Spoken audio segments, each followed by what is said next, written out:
Now, we want to just go back to our top story this afternoon. And of course, it had everything to do with the exit of the Salaries Remuneration Commission. And Deputy President William Ruto has commended the body for work well done.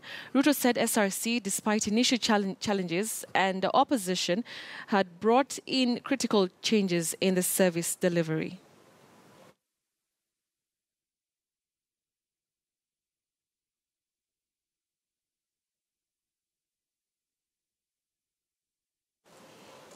All right, we apologize for that, but we'll try and get those remarks shortly. All right, let me come back to my conversation. Remember that I've been speaking to Honorable Omingo Magara, who is the chair of the Center for Multi-Party Democracy. Of course, earlier today they called on the presidency to, of course, have inclusivity when forming the government. I want us to talk about something that the president has hinted about, not once, not twice, and it's national healing. Because the country right now, even in this political question that is still lingering, there are people who are saying that, one of the responsibilities that he has right now is not only to have an inclusive government, but to also ensure that, everybody feels they are a part and parcel of this country. And it's coming at a very difficult time. There are all these calls for secession. There are all these calls to have a different kind of leadership when we talk about the People's Assembly. What is the kind of task that you think is ahead for the president right now? I can tell you, I don't envy his position because it's coming in at a time when we have actually gone through what has not been done in Africa and fourth kind of thing in the entire world. Right. And that also is part where we need to pat ourselves on the back by praising ourselves. It's something we can also write on home about. It's not about agonizing and crying forward every other time. Because I can tell you, if it was other jurisdictions, it would be anarchy today. The president submitted himself to the rule of law. That is extremely brilliant. And we expected that beyond these, we need healing. And he has said we want to extend an olive branch.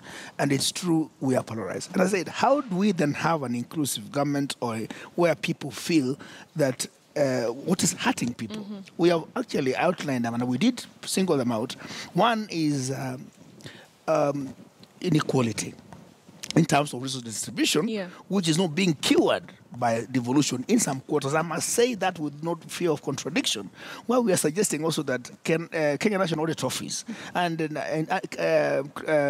Anti-Corruption Commission must move in. And of course, the prosecutor need to hand in justice immediately. That's why people can feel that the devolution agenda is being realized. Now, the inequality which we are trying to address under devolution somehow is not taking.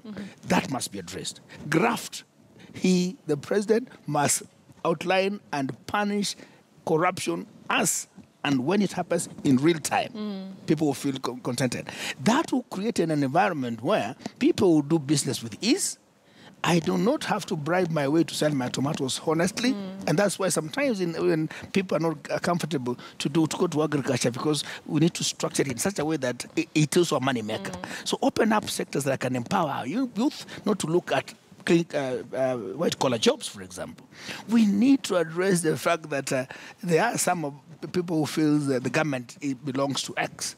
It is the president's agenda now to heal the nation. But you cannot heal by Omingo and Betty talking and pretending that you will have healed. In fact, that person will have healed, the community will heal, and if it won't have healed, and if somebody else stands up to speak to the heart of the people who are not satisfied, they will still follow that other person. Exactly. So what we're saying, it is spreading of that cake, availing a trickle-down effect economically. Let our young boys and girls then be empowered, which actually the government tried to do in terms of youth fund and the women fund. But as I said, you've had even graft within those bodies. Yes. What we are saying here is the president must increase, or rather, institutions must punish graft as soon as it's felt. The other issue we were talking about is the inequality in terms of fair distribution of resources. Let's see roads everywhere, right? Let us let the president discuss, open a dialogue, not to individuals, but to Kenyans. Let Kenyans come to a round table and discuss what ails them, not what Omingo has spoken about what he thinks ails Kenyans. All right. And that's how we're going to move forward as a nation. National discourse. Yeah, and I hate to be pessimistic when I ask this question, and it goes back to what you've just mentioned about one of the, maybe ways to heal the nation is to have equitable distribution of resources, but really going with our politics and the way our politics has been structured since time immemorial, that, this is my person, that is my person, because we come from the same tribe. Will that really cure that? Or are there any discussions and conversations we should be having, real ones, where we're actually going to be tackling the issue to do with tribalism and, seeing that this community is, is better or is being treated better than my community? Is it about really distribution of resources, or we also have to see the undercurrents and talk about them? The challenge we have here is those entrusted with public positions are actually the problem solvers to those issues we are addressing in terms of, partisan representation. And I think the mischief we are trying to address by removing us politicians from those practicing politicians from ministries, for example, who are supposed to cover the entire nation, is that therefore you look Kenya as a nation and that's your constituency. Unfortunately, yet again, I give Betty a job. Allow me to be using you as an example because we're here. I give you a responsibility and expect you to do it the way I want. Now, and that's why we also have a problem with our institutions. We create them and we want to micromanage them. Let them do it and do it right. Today, I can tell you, people have got a lot of respect for judiciary because they've gone through uncharted waters.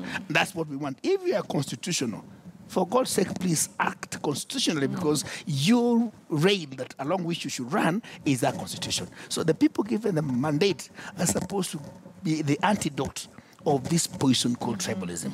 Now, I don't have to look Betty as Betty from X, but Betty a Kenyan.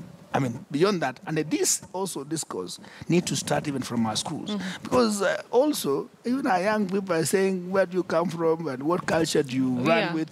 I think that almost died about 10 years ago is coming up because we have tribalized this nation by saying those have gotten and we haven't gotten. Sometimes, us politicians are the ones who heighten this kind of temperatures. Our mouth, our tongues are poisonous. So even our engagement, we should also have the engagement that he's a nation and extends that love and brotherhood, which we lack. And as I said, it is possible to be done, Betty. It is not space science. It is not about dark. About Kenya, there are good things about this country. And we, if at all we were to agonize, we would have collapsed long time ago. Kenyans are resilient. And please don't be pessimistic. I'm sure we're going to fly because we would have been in a worse position on 1st of September 2017.